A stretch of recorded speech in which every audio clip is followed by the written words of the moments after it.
is een historisch moment, dat zou je zeggen. Dat je kandidaat listloeker was mij, want dat is het van deze partij. Waar ik altijd lid van West ben en Bleum ben.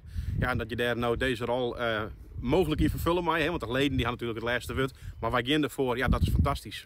Ja, want ja, je bent ook landelijk bekend als Kamerlid van NSC, van Nieuw Sociaal Contract. Ja, had ik rechts zijn, daar wil ik mij ophoren. Waarom dan nou door deze stap naar Den Haag? Anders waarom? Nou, ik had een week als wat onkundige dat ik ophouden zou voor NSC. Dus ik zou net meer verkiezingsbewijzen op die lijst. Dat betekent dat ik orendoorn van Iepen ging kennen. Ik had de oren weekend een heel soort peteren hoorn. Ik een soort orenpartijen die zijn van nou, Soeboer, dit wat voor mij. Ik alle keer netjes aanhouden, want voor mij is er uiteindelijk dan toch maar één partij. En dat is de FNP. Nou, welke partijen wil je hebben dan? Daar jou ik geen antwoord op. Nee. Want Johine zei, ja, ik mis thuis ik mis de vrouw en Ben. Ja. Ik ben net zo vaak thuis meer. Maar ja, in principe maar deze stap bloot dat wel bestaan. Ja, dat is weer. En dat is het offer wat je brengt en ik breng een maat als je dit doen willen. Dus dan moet je de verroer gaan. En nou dus de Friese Nationale Partij naar de Tweede Kamer. Een regionale partij naar de Tweede Kamer. Dat is wel inderdaad historisch. Wil je hem het ompakken de komende tijd? Nou ja, ik denk dat we nu al met een hele mooie oortrap zien hebben wat we in huis hebben. En dat zullen we de komende tijd action letten. En voor u is het gewoon heel wichtig dat het een loert is waar geen concessies van nodig zijn. Dus echt een onversneden regio geloerd. Jaren in Den Haag. En dat zal dus het Frieske verhaal wezen. Wat ook één op één natuurlijk te lezen is. Oer orenplakken in Nederland. Oer Drenthe. Oer Zeeland. De Achterhoek. Het zal dus een verhaal wezen wat ook derde regio's oorspreken zal. Ja, want je had net 94% van de Friese stemmen bijgeleakt. Je had echt stemmen nodig uit oren provincies. Nou, dan had je maar zo wachten nou. Ja, nou, dat had ook maar eens. Ja, oké, fair enough. Maar hoe ben je hem van doel om die dan te krijgen? Want ja, de Friese Nationale Partij die is net heel populair in Greensland, om het zo maar te zeggen.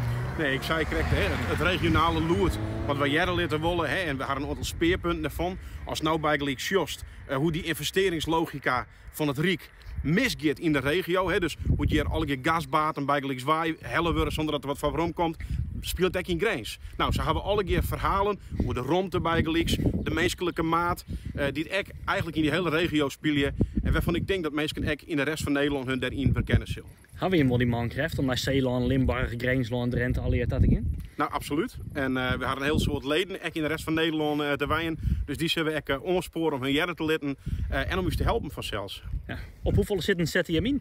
Ja, minimaal 2.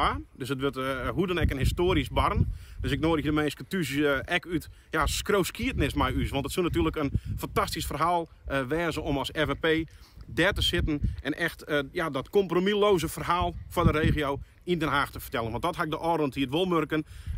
Binnen die eigen partij, binnen een coalitie. Je moet altijd concessies doen. En ik denk dat het tijd is van een partij die het in ieder geval op dat regionale loert geen concessies hoeft te doen. Nou, en die partij is ook al haast 20 jaar dwaande maar de stap naar de Tweede Kamer. Waarom is het nou pas roenkaan? Waarom nou wel?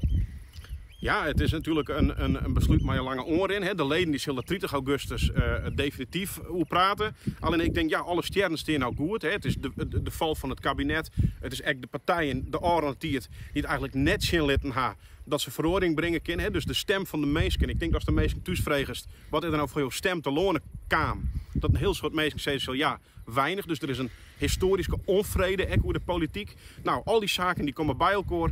En ik had de hond vrij, dus 1 plus 1 is 2. We zijn we moeten het nou proberen, het is nou of nooit. Ja, je gaat wel in een coalitie zitten, net een heel soort kritiek op wie. Hoe zorg je er zelfs nou op waarom? Ja, dat Git zou het Joost zeggen, wie nemen verantwoordelijkheid. En die tiert is west. En we gaan nou voor de FNP bezieken om een zit, in ieder geval 2 zitten, te heljen en het allerbeste te doen.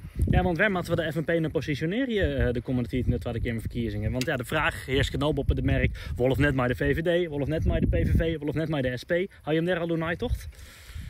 Wij zijn de federatieve Nederlandse plattelandspartij van Nederland.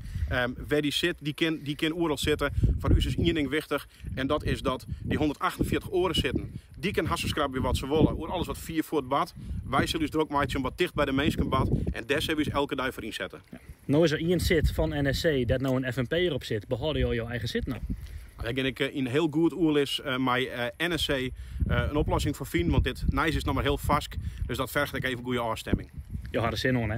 Ik had er heel soort zin in.